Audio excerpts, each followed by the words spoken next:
All right, welcome to the Hudson Oven. This is Chase Arnett, founder and baker.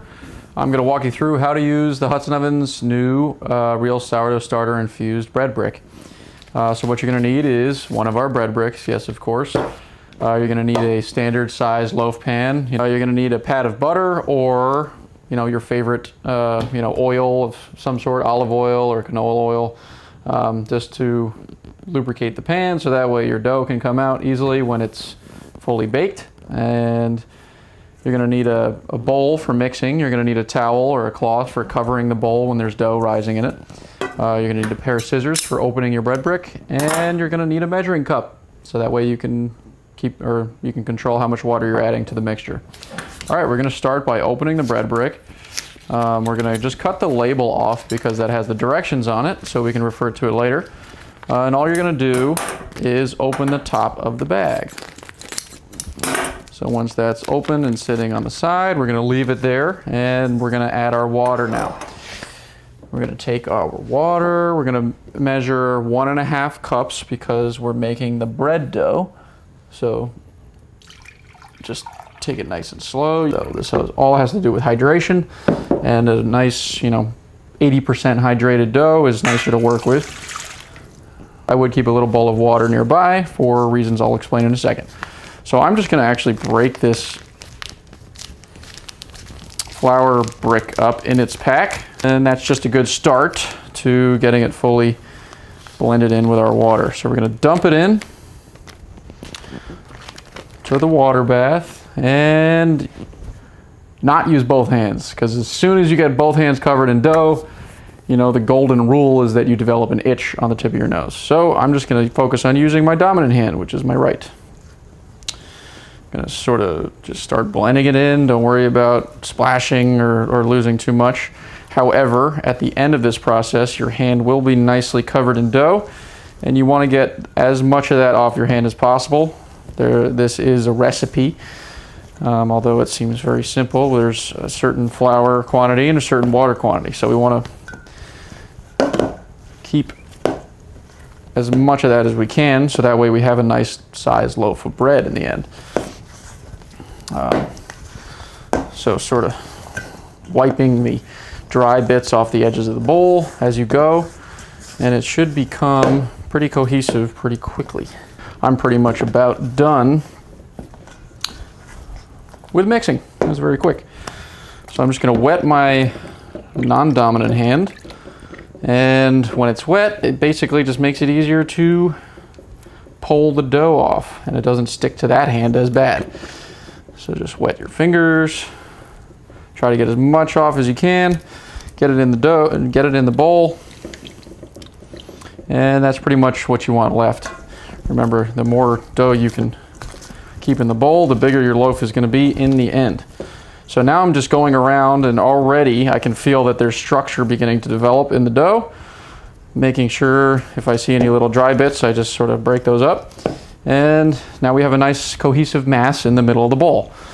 The next step is to take our dish towel, place it over top of the bowl, and we're going to let it sit here for the next 30, 40, 50 minutes or so, till it just starts to rise a little bit and becomes a little bit more cohesive, as I was saying.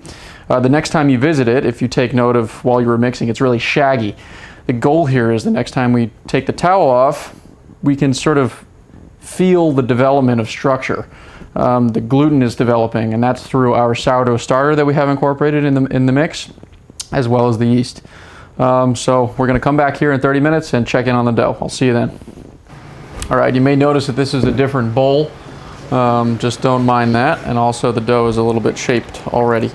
So basically we're going to commence as if you just had that first 30 minutes of resting in the bowl, and all you're going to do is wet your hand, keep that bowl of water around, and you're going to reach under the dough, stretch it outwards, and stretch it over top itself. And you're going to repeat that. Rotate the bowl, don't move your hand, just keep doing the same thing in the same place, get into a nice rhythm, and just rotate it over top.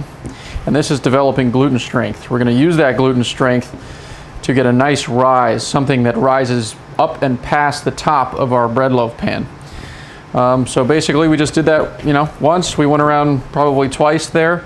Now next time we visit this dough, we're going to need an empty wine bottle, which I'm sure you have laying around. And if you have a little bit of flour, it would really help the process. All right, we're just going to flour our work surface a little bit here. We're going to reach in and separate it from the bottom of the bowl. The quicker you move and the more aggressively you move with dough, the less it sticks to you. All right, now that it's down on the surface, or on the surface of your works, now that we have it nice and floured and it's on our work surface, we're going to stretch it to about the width of our bread pan. Just a little bit less, because as we roll it out with this wine bottle, it's going to naturally stretch vertically and horizontally at the same time. We want to just make a nice long rug. Think red carpet. We're going to stretch it out. So right now we're just creating a nice long sheet of gluten. Now we're going to make that gluten work for us. And we're going to roll it up. So starting with the end away from you, we're going to roll it back towards ourselves and stretch it out. The more tension you can create it during this process, the better. Sort of rolling that web of gluten up, keeping it all within a reasonable length this way. And finally, we're going to stop with the end of the roll being on the bottom here. We're going to take our bread pan, we're going to take our wad of butter and generously apply it on the interior of the sandwich loaf tin. We have a nice greased pan, and now we're just going to pick it up in one smooth motion and plop it into the bread tin. So remember, you want the seam side down. So now we have this really nice tight bundle of gluten that's been stretched over the top and rolled together, and now this has the opportunity to rise upwards while those gluten strands are holding it within the borders of this bread tin itself. So hopefully we're going to get that nice vertical rise, and it's going to get a little bit of a sort of mushroom cloud effect, which is that standard sandwich loaf shape that we all think of when we think of a nice loaf of bread. All right, guess what we're going to do again? Yes, we're going to wait. So if you wanted to help along this process, you could pop your oven on, just turn the gas on to the electric and heat it up just slightly and shut it off, and that's a good proofing temperature. But this garage is nice and warm, so we're going to let it sit in here for, this is the longest time we're going to be waiting, about an hour and a half to 2 hours. We're going to let this thing rise just to come up about 2 inches, inch and a half, 2 inches over the top of this.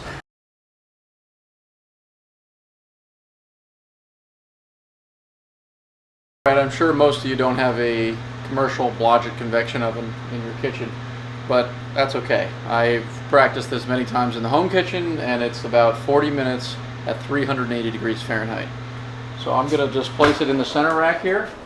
At this stage in the fermentation process, the dough is very delicate and it can degas very easily. So if you were to drop this onto a counter or throw it somewhere, or sort of like toss it into the oven, those bubbles would start to release their air, and you would get basically degassing and deflation of the dough. So we want to sort of trap all those air bubbles in place, heat it, and then freeze and harden all of that gluten around the air bubbles. So that's what gives us a nice fluffy crumb.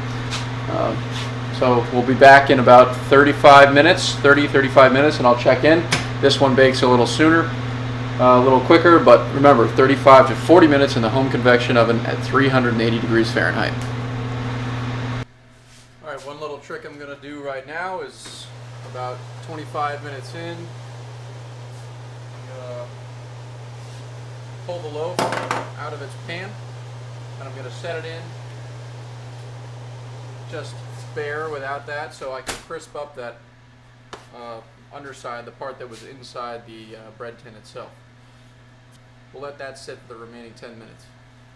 Okay, I'm pulling out the second loaf. I'll let this one go a little bit longer just because I like a nice dark crust.